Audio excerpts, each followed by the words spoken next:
जब कोई रोहित वेमुला जैसे, पायल तडवी जैसे लोग आ भी जाते हैं तो किस तरह से इंस्टीट्यूशनल उनका मर्डर कर दिया जाता है। तो इस तरह का माहौल है जहाँ पे पूरी तरह से हमारे कैंपसेस में एक जातिवादी माहौल है, एक इस्लामोफोबिक माहौल है, एक मिसोजिनिस्टिक माहौल है। तो जब उस माहौल को चैलेंज करने के लिए, उसे कुछ हद तक रोकने के लिए, थामने के लिए ये नया यूजीसी गाइडलाइन आ रहा है, तो किन लोगों को मिर्ची लग रही है। हम इस बात पे सवाल करने की ज़रूरत है कि क्यों कुछ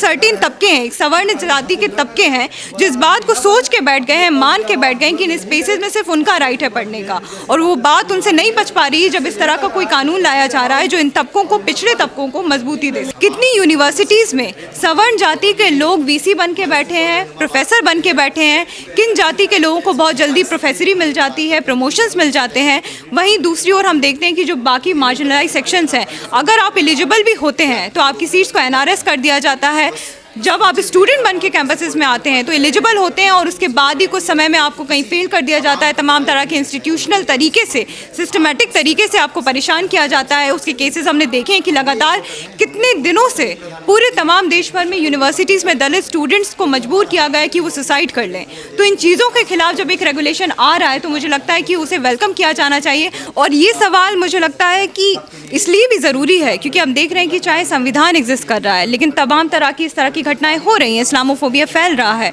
जातिवाद फैल रहा है, मनुवाद की सोच फैल रही है, मिसोजिनी फैल रही है। तो जब एक हिंदू राष्ट्र आ जाएगा तब तो और क्या ही दुर्गति बनेगी इस देश की। और इस देश के संविधान को बचाने के लिए मुझे लगता है कि ये रिस्पॉन्सिबिलिटी जो है ये सिर्फ दबे कुचले वर्ग का, पिछड़े वर्ग का, मार्जिनलाइज वर्ग का नहीं है। ये रिस्पॉन्सिबिलिटी इक्वली उन तमाम लोगों का भी है जो अपर कास्ट से आते हैं, जो प्रिविलेज बैकग्राउंड से आते हैं। उन तमाम लोगों का ये रिस्पॉन्सिबिलिटी कि सभी लोग आके इस देश के लोकतंत्र को बचाने की कोशिश करें। आप लोग कह रहे हैं चक्का जाम राजद्रोह नहीं है, तो क्या लगता है? देखिए, पहली बात तो सरकार में बैठे लोग अगर ये डिसाइड करने लग जाएं कि आप किस तरह से प्रोटेस्ट करेंगे, किस तरह से प्रोटेस्ट नहीं करेंगे, तो मुझे लगता है कि डेमोक्रेसी में जो एक हेल्दी डिबेट, डिसेंट का कल्चर है, जो सरकार को क्रिटिक करने का, सवाल करने का, उनसे सवाल पूछने का जो कल्चर है वो पूरी तरह से ख़त्म हो जाएगा। चक्का जाम को जिस तरह से इन लोगों ने इस तरह से प्रेजेंट किया है कि जैसे बहुत ही एंटी नेशनल कोई बात कर दी है, मुझे लगता है कि आप इस देश का इतिहास देखेंगे, हमेशा से जब भी कोई प्रोटेस्ट होता है, कोई आंदोलन होता है, तो किसी ना किसी तरह लोग साथ में आते हैं, ऑर्गेनाइज होते हैं, तमाम तरह से कहीं रास्तों पे बैठते हैं, कहीं किसी के ऑफिस पे धरना देते हैं। तो इन तमाम चीज़ों को आप अगर समय के साथ उसे टारगेट कर देंगे, उसे एक तरह से क्रिमिनलाइज कर देंगे, तो मुझे लगता है रिजीम बदलने की कोशिश इस धरने के द्वारा की गई थी। देखिए, रिजीम, पहली बात तो अगेन यहाँ पे एक और स्पीकर आए थे, उन्होंने बहुत क्लियरली इस बात को बोला था कि रिजीम बदलने का डिमांड वहाँ पे नहीं था। डिमांड ये था कि जो सीए एनआरसी बिल आप ला रहे हैं उसको आप वापस लीजिए, ये उनका डिमांड था। वहाँ पे डिमांड ये बिल्कुल भी नहीं था कि सरकार बदलनी चाहिए। लेकिन इसके अलावा मुझे लगता है कि हम डेमोक्रेसी में रहते हैं, सरकार बदलने की भी हम डिमांड कर सकते हैं, ये बहुत ही जायज़ डिमांड है। और सरकार बदलने के लिए अगर हमें लगता है किसी भी मुद्दे पर चाहे कि हमें सरकार को बदलना चाहिए, हम उसके लिए कोई प्रोटेस्ट कर रहे हैं, लोगों को ऑर्गेनाइज कर रहे हैं, तो मुझे लगता है वो भी एक बहुत जायज़ सोच है और उसका स्पेस बरकरार रहना चाहिए। देखिए, हम इस प्रोटेस्ट को, जो प्रोटेस्ट चल रहा है उसको इसी तरह से देखते हैं कि आप देखिए कि ये जो लोग आके आज प्रोटेस्ट कर रहे हैं, जब इस देश में हमने देखा कि किस तरह से लगातार इतने दशकों से हम देखते आ रहे हैं कि हायर एजुकेशन स्पेसेस में, कैंपसेस में, यूनिवर्सिटीज़ में पिछड़े वर्ग के स्टूडेंट्स कितने लगातार कम हो रहे हैं, उनका ड्रॉप आउट रेट कितना ज़्यादा है। जब कोई रोहित वेमुला जैसे, पायल तडवी जैसे लोग आ भी जाते हैं तो किस तरह से इंस्टीट्यूशनल उनका मर्डर कर दिया जाता है। तो इस तरह का माहौल है जहाँ पर पूरी तरह से हमारे कैंपसेस में एक जातिवादी माहौल है, एक इस्लामोफोबिक माहौल है, एक मिसोजिनिस्टिक माहौल है। तो जब उस माहौल को चैलेंज करने के लिए, उसे कुछ हद तक रोकने के लिए, थामने के लिए ये नया यूजीसी गाइडलाइन आ रहा है, तो किन लोगों को मिर्ची लग रही है। हम इस बात पे सवाल करने की ज़रूरत है कि क्यों कुछ सर्टेन तबके हैं, एक सवर्ण जाति के तबके हैं जो इस बात को सोच के बैठ गए हैं, मान के बैठ गए हैं कि इन स्पेसेस में सिर्फ उनका राइट है पढ़ने का, और वो बात उनसे नहीं बच पा रही है जब इस तरह का कोई कानून लाया जा रहा है जो इन तबकों को, पिछड़े तबकों को मजबूती दे सके।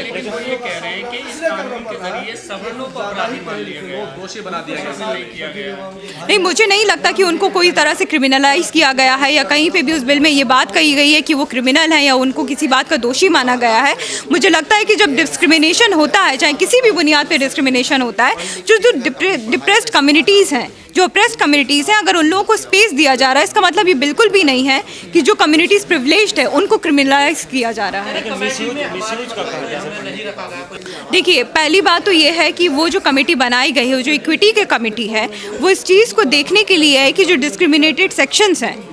उनके साथ किसी तरह का डिस्क्रिमिनेशन ना किया जाए। तो मुझे लगता है ये बहुत जायज़ बात है कि अगर उस कम्युनिटी में, उस कमेटी में इस तरह के लोगों को स्पेस दिया जा रहा है, रिजर्वेशन दिया जा रहा है जो कि उस कम्युनिटी से आ रहे हैं, क्योंकि मुझे लगता है कि जहाँ पे भी कैंपसेस में डिस्क्रिमिनेशन हो रहा है उसका एक मेजर वर्ग जो शिकार होता है वो इन्हीं कम्युनिटी से आने वाले लोगों का है। तो उस कमेटी में इन लोगों का होना ज़रूरी है, ना कि उन लोगों का जो कि ऑलरेडी एक प्रिविलेज सेक्शन से आ रहे हैं। और मुझे लगता है कि जो लोग इस बात पर सवाल कर रहे हैं उनसे ये भी सवाल पूछा जाना चाहिए कि आज आप पूरे देश भर की यूनिवर्सिटीज़ का स्टैटिस्टिक्स निकाल के देख लीजिए, कितनी यूनिवर्सिटीज़ में सवर्ण जाति के लोग वीसी बन के बैठे हैं, प्रोफेसर बन के बैठे हैं, किन जाति के लोगों को बहुत जल्दी प्रोफेसरी मिल जाती है, प्रमोशंस मिल जाते हैं। वहीं दूसरी ओर हम देखते हैं कि जो बाकी मार्जिनलाइज सेक्शंस हैं, अगर आप एलिजिबल भी होते हैं तो आपकी सीट्स को एनआरएस कर दिया जाता है। जब आप स्टूडेंट बन के कैंपसेस में आते हैं तो एलिजिबल होते हैं और उसके बाद ही कुछ समय में आपको कहीं फेल कर दिया जाता है। तमाम तरह के इंस्टीट्यूशनल तरीके से, सिस्टमेटिक तरीके से आपको परेशान किया जाता है। उसके केसेस हमने देखे हैं कि लगातार कितने दिनों से पूरे तमाम देश भर में यूनिवर्सिटीज़ में दलित स्टूडेंट्स को मजबूर किया गया है कि वो सुसाइड कर लें। तो इन चीज़ों के खिलाफ जब एक रेगुलेशन आ रहा है तो मुझे लगता है कि उसे वेलकम किया जाना चाहिए। हम ऑफकोर्स ये डिमांड रख सकते हैं कि उस रेगुलेशन में और रिफॉर्म हो सकता है, उसे और बेहतर तरीके से किस तरह से इम्प्लीमेंट किया जाए, उस पर बातचीत हो सकती है। तो ये हम बिल्कुल कह रहे हैं। ईडब्ल्यूएस को नहीं बताया जा रहा, जैसे एससी एसटी ओबीसी के साथ ईडब्ल्यूएस वाले भी तो है, उसको नहीं बताया जा रहा। सवर्ण जाति में जनरल कैटेगरी में भी अगर आप फाइनेंशियली देखें तो ईडब्ल्यूएस का जो सेक्शन है उसको वहाँ पे स्पेस दिया गया है। वहीं आप अनरिजर्व में आप देखें कि आप क्यों चाह रहे हैं कि अगर इस तरह की इक्विटी की कमेटी बन रही है तो आप अगर ऑलरेडी एक प्रिविलेज तबके से आ रहे हैं तो आप क्यों उस कमेटी में भी घुसना चाह रहे हैं। ऑलरेडी आपने हर जगह पे स्पेसेस को कैप्चर कर रखा है, हर जगह पे टॉप पोजीशंस को कैप्चर कर रखा है। प्रधानमंत्री जी को जाति सूचक गालियां दी जा रही है सोशल मीडिया पे, देख रहे होंगे। बिल्कुल आप सही बात बोल रहे हैं कि जब प्रधानमंत्री को ही जाति सूचक गालियां ये लोग दे रहे हैं जो इसका विरोध कर रहे हैं, तो उसका माइंडसेट आप ऑलरेडी देख सकते हैं इस बात से कि कितनी मनुवादी सोच से ये लोग आ रहे हैं। और इसी बात को हम क्रिटिक करते हैं कि इस तरह के लोगों को अगर आप यही देखिए कि किसी भी बिल को लाया जा रहा है, वो कौन सा तबका है जो उससे खुश है, कौन सा तबका है जो नाखुश है। तो यहाँ भी हम देख रहे हैं कि किस तरह से जो ऑप्रेस्ड कम्युनिटीज़ हैं उनके बीच फिर भी इसको लेके थोड़ा बहुत डिसएग्रीमेंट्स लोगों के हो सकते हैं, लेकिन इन जनरल वो उस चीज़ को वेलकम कर रहे हैं। वहीं दूसरी ओर जो ऑलरेडी प्रिविलेज कम्युनिटी के लोग हैं वो इस चीज़ को क्वेश्चन कर रहे हैं। तो वो इसलिए क्वेश्चन कर रहे हैं क्योंकि ये उनकी एक संघवादी, उनकी मनुवादी सोच पे एक तरीके का कटाक्ष करता है, इसलिए उनको इतना बुरा लग रहा है। लड़कियों को जो टॉर्चर किया जाएगा, उन्हें फंसाया जाएगा अगर वो किसी का प्रपोजल इनकार करते हैं। ये जो नैरेटिव हैं, ये तमाम तरह के नैरेटिव कोई नए नहीं है। हमने हमेशा से देखा है कि जब भी कोई बात इनको करनी होती है, इनके पास कोई ढंग का आर्ग्यूमेंट तो होता नहीं है, तो इस तरह के नैरेटिव फैलाए जाते हैं। कहीं इनका देश खतरे में आ जाता है, कहीं धर्म खतरे में आ जाता है, कहीं धर्म की महिलाएं खतरे में आ जाती हैं। तो ये नैरेटिव हमेशा से इसीलिए फैलाए जाते हैं कि जब भी कोई पिछड़े वर्ग के लोगों को आगे बढ़ाने का रिफॉर्म आ जाए इस देश में, कोई उनको आगे बढ़ाने की बात हो जाए तो इस बात को रोक दिया जाए। तो मुझे लगता है इस तरह की जो तमाम डर इनको लग रहा है कि इनके कम्युनिटी की महिलाओं के साथ कुछ गलत हो जाएगा, तो मुझे लगता है कि ये डर उनको इस बिल से नहीं लगना चाहिए। वहीं दूसरी ओर आप देखिए कि इस देश में जब लगातार रेपिस्ट लोगों को रिहाई दे दी जाती है, कुलदीप सेंगर जैसे लोग जो बीजेपी में ही रहे उन लोगों को रिहाई दी जाती है, तब ये वर्ग आके नहीं कभी प्रोटेस्ट करता है। तो जब आपकी कम्युनिटी की महिलाओं के साथ अन्याय हो रहा है और आपकी कम्युनिटी के लोग ही, सरकार में बैठे लोग ही कर रहे हैं, तब आपका ये कंसर्न कहाँ चला जाता है। इस बात पे भी सवाल उठाना चाहिए। मिसयूज किया जाएगा, लोगों को झूठे आरोप लगाए जाएंगे और झूठी शिकायत करने वाले के खिलाफ कोई कार्रवाई का प्रावधान ही नहीं है। देखिए, झूठे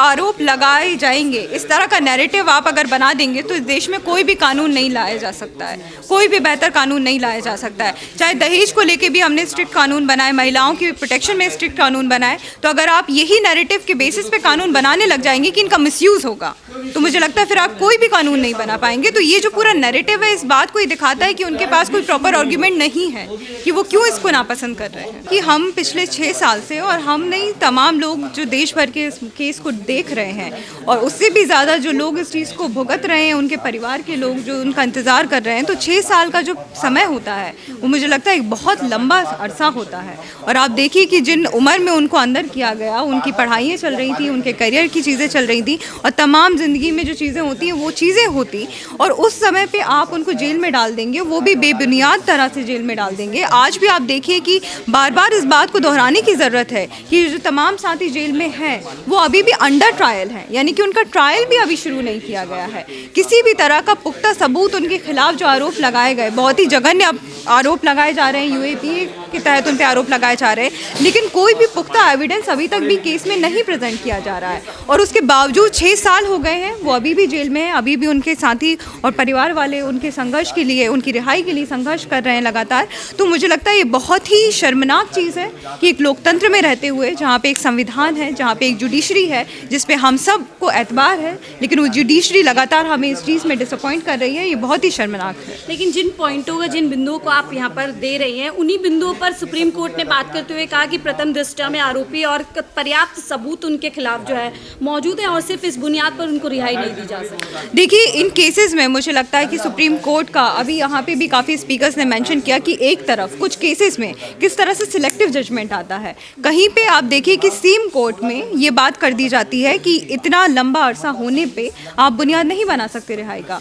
वहीं दूसरी ओर कहीं कुछ केसेस में लंबा अरसा होने पे आप उसको बुनियाद बना देते हैं और उसके बेसिस पे चाहे पैरोल हो चाहे बेल हो, इस तरह की रिहाइयाँ दे दी जाती हैं। और ये जो सिलेक्टिव जजमेंट्स है, ये सिर्फ इस केस में हम नहीं देख रहे हैं, तमाम बाकी केसेस में भी हम सिलेक्टिव जजमेंट ही देख रहे हैं। आप देखिए कि कुछ जगह पे ये आरोप लगाया गया, जैसे मैं जेएनयू से आती हूँ, जेएनयू में तो कई बार ये आरोप लगाया जाता है कि तमाम स्लोगनेयरिंग को लेकर बात की जाती है। वहीं दूसरी ओर आप देखिए कि कपिल मिश्रा जैसे लोग जो कि सीधे सीधे इस बात को बोलते हैं कि गोली मारो सालों को, और उसके बाद आप देखिए कि जामिया में इंसिडेंट होते हैं, शाहीन बाग में इंसिडेंट होते हैं, जहाँ पे एक्चुअल में आंदोलन में बैठे हुए लोगों पे गोली चलाई जाती है। तो वहाँ पे उस तरह के लोगों पे ये कानून क्यों नहीं अप्लाई हो रहा है? उस तरह के लोगों को क्यों क्लीन चिट लगातार मिलती जा रही हैं? और सिर्फ कुछ सिलेक्टेड लोग जो कि आंदोलनकारी लोग हैं, जो इस देश के कंसाइंस को बचाने की लड़ाई लड़ रहे हैं, सिर्फ और सिर्फ इसलिए क्योंकि उनके नाम मुसलमान है, सिर्फ इसलिए उनको जेल में अभी तक रखा जा रहा है। तो आप कह रही है मुस्लिम होना एक तरीके का क्राइम हो गया है और आसान होता है उसको पूरी तरीके से टारगेट करना। बिल्कुल, मुझे लगता है कि मुसलमान हैं यदि आप आज के दौर में, जहाँ पे देश भर में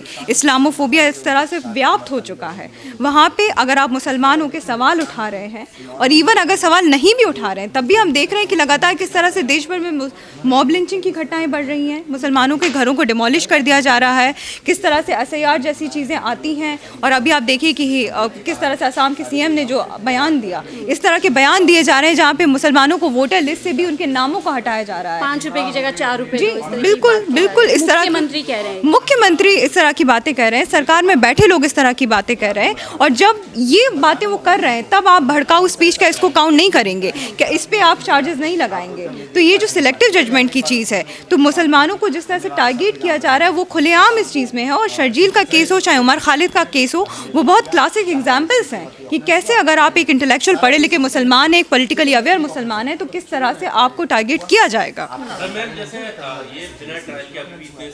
तो वही बात है कि आप देखिए कि लगातार चाहे किसी भी तरह के मसले हों, हम देखते हैं कि अगर हम इस देश में रह रहे हैं, तमाम तरह के अलग अलग आइडेंटिटी के लोग इस देश में रहते हैं, हमें इस बात को समझने की ज़रूरत है कि कुछ आइडेंटिटीज़ ऐसी होती हैं जो कि वल्नरेबल आइडेंटिटीज़ हैं। उसमें चाहे इस देश के मुसलमान आते हों, चाहे इस देश के दलित आते हों, चाहे महिलाएं आती हों, चाहे आदिवासी आते हों, और इस देश में अगर इन आइडेंटिटी के लोगों को टारगेट किया जाना किस तरीके से बहुत ईजी होता जा रहा है। ये सिर्फ मुसलमानों की बात नहीं है, चाहे आप दलित लोगों को भी देखें तो बहुत ज़्यादा ईजी होता है कि किसी दलित पे आरोप लगा देना, किसी आदिवासी पे आरोप लगा देना, किसी मुसलमान पे आरोप लगा देना। और तमाम जो एक नेक्सस होता है, चाहे सरकार में बैठे लोगों का हो, चाहे पुलिस वालों का हो, चाहे CBI का नेक्सस हो, इवन जुडिशरी वालों में जो बैठे हैं उनका भी एक नेक्सस हो, वो पूरा नेक्सस मिलकर काम करता है उन्हें टारगेट करने का। और पूरे देश में आप देखिए कि तमाम तरह के नैरेटिव बना के जिस तरह से मार्जिनलाइज आइडेंटिटीज़ को लगातार विलेनाइज किया जाता है, तो देश भर में ये माहौल बन जाता है कि जब इस तरह के आरोप किसी मुसलमान पे लगेगा तो लोगों के लिए विश्वास करना बहुत ईजी है। अगर वही कपिल मिश्रा आके बोलेगा कि गोली मारो सालों को, तब कोई उठ के ये नहीं बोलेगा कि वो आतंकवादियों से जेल के पीछे होना चाहिए। लेकिन वहीं दूसरी ओर अगर कोई शर्जील इमाम आके